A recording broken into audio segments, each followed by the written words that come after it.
ಹೊತ್ತಿ ಉರಿತಾ ಇದೆ. ಹತೋಟಿಗೆ ಹಿಂಸಾಚಾರ ಬರ್ತಾ ಇಲ್ಲ. ಪ್ರಧಾನಿ ಮನೆಗೆ ಬೆಂಕಿ ಹಚ್ಚಿದ್ದಾರೆ. ಅಧ್ಯಕ್ಷರ ಮನೆಗೂ ಬೆಂಕಿ ಕೊಟ್ಟಿದ್ದಾರೆ. ಸಂಸತ್ ಪುಡಿ ಪುಡಿ ಮಾಡಿದ್ದಾರೆ. ದೇಶದ ಹಣಕಾಸು ಸಚಿವರನ್ನೇ ಅಟ್ಟಾಡಿಸಿಕೊಂಡು ಹೊಡೆದಿದ್ದಾರೆ ಉದ್ರಿಕ್ತರು. ಕಠ್ಮಂಡುವಿನ ರಸ್ತೆಗಳಲ್ಲಿ ಹಣಕಾಸು ಸಚಿವ ಬಿಷ್ಣು ಪೌಡೆಲ್ ಓಡ್ತಾ ಇದ್ದಾರೆ. ಹಿಂದೆಯಿಂದ ಓಡಿಸ್ಕೊಂಡು ಜನ ಬರ್ತಾ ಇದ್ದಾರೆ. ಸಿಕ್ಕ ಕಡೆ ಒದ್ದಿದ್ದಾರೆ ಉದ್ರಿಕ್ತರ ಗುಂಪು. ಜನಪ್ರತಿನಿಧಿಗಳನ್ನು ಕಂಡಲ್ಲಿ ಥಳಿಸ್ತಾ ಇದ್ದಾರೆ ಪ್ರತಿಭಟನಾಕಾರರು. ಪ್ರಧಾನಿ KP ಶರ್ಮಾ ಒಲಿ ರಾಜೀನಾಮೆ ಕೊಟ್ಟರೂ ಕೂಡ ಹಿಂಸಾಚಾರ ಮಾತ್ರ ನಿಲ್ತಾ ಇಲ್ಲ.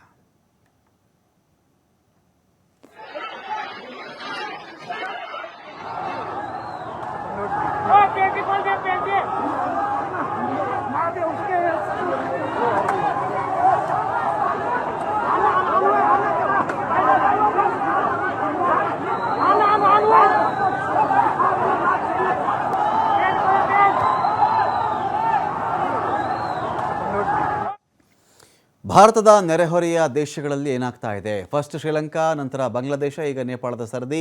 ಸಾಮೂಹಿಕ ಪ್ರತಿಭಟನೆಗಳಿಂದಾಗಿ ಸರ್ಕಾರಗಳೇ ಪತನವಾಗ್ತಾ ಇದೆ. ಇಲ್ಲಿ 3 ದೇಶಗಳಲ್ಲಿಯೂ ಕೂಡ ಒಂದೇ ರೀತಿಯ ಬಿಕ್ಕಟ್ಟು ಸೃಷ್ಟಿಯಾಗಿದೆ. ಏನು ಆ ಕಾಮನ್ ಫ್ಯಾಕ್ಟರ್ಸ್ ಅಂತ ಹೇಳಿದ್ರೆ, ಒಂದು ಆರ್ಥಿಕ ಬಿಕ್ಕಟ್ಟು. ಸರಿಯಾಗಿ ಫಿನಾನ್ಸನ್ನು ನಿರ್ವಹಣೆ ಮಾಡದೇ ಇದ್ದರೆ ಅದರ ಆಕ್ರೋಶದ ಫಲವನ್ನು ಒಂದಲ್ಲ ಒಂದಿನ ತಿನ್ನಲೇಬೇಕಾಗುತ್ತೆ ಅನ್ನೋದಕ್ಕೆ ನೇಪಾಳವೇ ಉದಾಹರಣೆ ಆಗುತ್ತೆ. ಆರ್ಥಿಕ ಬಿಕ್ಕಟ್ಟನ್ನು ಸರಿಯಾಗಿ ನಿರ್ವಹಣೆ ಮಾಡಲಿಲ್ಲ ಇವರು ಸರಿಯಾಗಿ. ಶ್ರೀಲಂಕಾ ಇನ್ಫ್ಲೇಷನ್ ಇತ್ತು, ಹಣದುಬ್ಬರ ಇತ್ತು. ಅಂದರೆ ಹಣ ಅಥವಾ ಶ್ರೀಲಂಕಾದ ಕರೆನ್ಸಿ ದಿನೇ ತನ್ನ ಬೆಲೆಯನ್ನು ಕಳೆದುಕೊಳ್ತಾ ಇತ್ತು. ಶ್ರೀಲಂಕಾದ ಹಣದ ಮೌಲ್ಯ ಕಡಿಮೆ ಆಗ್ತಾ ಇತ್ತು. ಇಂಧನಕ್ಕೆ ಕೊರತೆ ಆಯಿತು, ಆಹಾರದ ಕೊರತೆ ಆಯಿತು. ವಿಶೇಷವಾಗಿ ಶ್ರೀಲಂಕಾದಲ್ಲಿ ಸಾವಯವ ಕೃಷಿಗೆ ದೊಡ್ಡ ಮಟ್ಟದ ಎನ್ಕರೇಜನ್ನು ಮಾಡಿದ್ರು.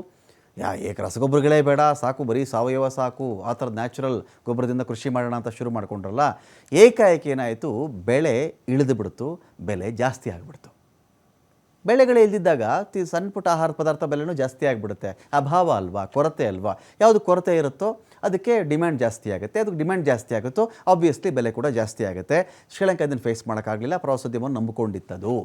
ಇಂಧನ ಕೊರತೆ ಆಯಿತು, ಆಹಾರ ಕೊರತೆ ಆಯಿತು. ಬಾಂಗ್ಲಾದೇಶ ಅಂತ ಬಂದಾಗ ಇಲ್ಲೂ ಹಣದುಬ್ಬರ, ನಿರುದ್ಯೋಗ, ವ್ಯಾಪಕ ಭ್ರಷ್ಟಾಚಾರ, ಧರ್ಮದ ಒಂದಷ್ಟು ಕ್ಲಾಶಸ್ಸು. ಶ್ರೀಲಂಕಾದಲ್ಲೂ ಇದಾಗಿತ್ತು. ನೇಪಾಳ ವ್ಯಾಪಕವಾಗಿ ಭ್ರಷ್ಟಾಚಾರ ಆಗಿತ್ತು. ಇಲ್ಲಿ ಬೆಲೆ ಏರಿಕೆ ಆಗಿತ್ತು, ಆಡಳಿತ ವೈಫಲ್ಯ ಇತ್ತು. ಯುವಶಕ್ತಿ ನೇತೃತ್ವ ಇತ್ತು. 3 ದೇಶಗಳಲ್ಲಿಯೂ ಕೂಡ ಯುವಕರೇ ಮುಂಚೂಣಿಯಲ್ಲಿ ನಿಂತುಕೊಂಡು ಪ್ರತಿಭಟನೆ ಮಾಡಿದ್ರು. ವಿದ್ಯಾರ್ಥಿಗಳು ಮತ್ತು ಯುವ ವೃತ್ತಿಪರರ ನಾಯಕತ್ವ ಇತ್ತು. ಸಾಮಾಜಿಕ ಮಾಧ್ಯಮಗಳಿಂದ ಬೀದಿ ಹೋರಾಟಗಳಿಗೆ ತುಪ್ಪ ಸುರಿಯಲಾಯಿತು. ಭ್ರಷ್ಟಾಚಾರ, ಅಧಿಕಾರದಲ್ಲಿರ್ತಕ್ಕಂತಹ ಸ್ವಜನ ಪಕ್ಷಪಾತ ಜನ ಯಾರಿದ್ದರೋ ಅವರವರ ಫ್ಯಾಮಿಲಿ ಕಡೆ ಕೆಲಸ ಮಾಡೋಕ್ಕೆ ಶುರು ಮಾಡಿಬಿಟ್ರು. ರಾಜಕಾರಣಿಗಳು ಅವರ ತಮ್ಮನಿಗೆ, ಚಿಕ್ಕಪ್ಪನಿಗೆ, ದೊಡ್ಡಪ್ಪನಿಗೆ, ತಂಗಿಗೆ, ಅಕ್ಕನಿಗೆ ಇಂಥವ್ರಿಗೆಲ್ಲ ಹೆಲ್ಪ್ ಮಾಡೋಕ್ಕೆ ಶುರು ಮಾಡಿಬಿಟ್ರಲ್ಲ. ಇದು ವ್ಯಾಪಕ ಭ್ರಷ್ಟಾಚಾರ ಆಯಿತು. ಅಧಿಕಾರ ದುರ್ಬಳಕೆ ಆಯಿತು. ಭ್ರಷ್ಟಾಚಾರದ ವಿರುದ್ಧವಾಗಿ ಕ್ರಮಕ್ಕೆ ಜನ ಆಗ್ರಹ ಮಾಡಿದ್ರು. ನಂಬಿಕೆ ಕುಸಿತಾ ಇತ್ತು. ಇಲ್ಲಿ ಸರ್ಕಾರಿ ಸಂಸ್ಥೆಗಳ ಮೇಲೆ ಜನ ನಂಬಿಕೆಯನ್ನು ಕಳೆದುಕೊಂಡರು.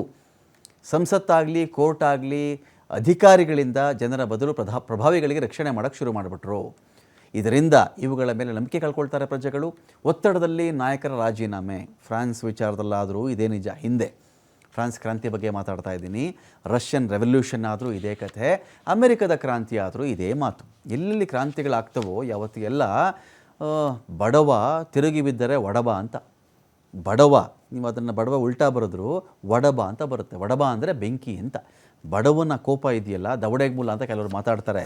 ಬಡವ ತಿರುಗಿ ಬಿದ್ದರೆ, ಬರೀ ಬಡವರೂ ತಿರುಗಿ ಬಿದ್ದರೆ ಇಲ್ಲಿ ಒಡಬಾನಲ ಅಂತಾರಲ್ಲ, ಬಾನವರೆಗೂ ಬೆಂಕಿ ವ್ಯಾಪಿಸಿರುತ್ತೆ ಅಂತಲ್ಲ, ಆ ಥರ ಆಗುತ್ತೆ ಅನ್ನೋದಕ್ಕೆ ಇದೊಂದು ಉದಾಹರಣೆ ಅಷ್ಟೆ.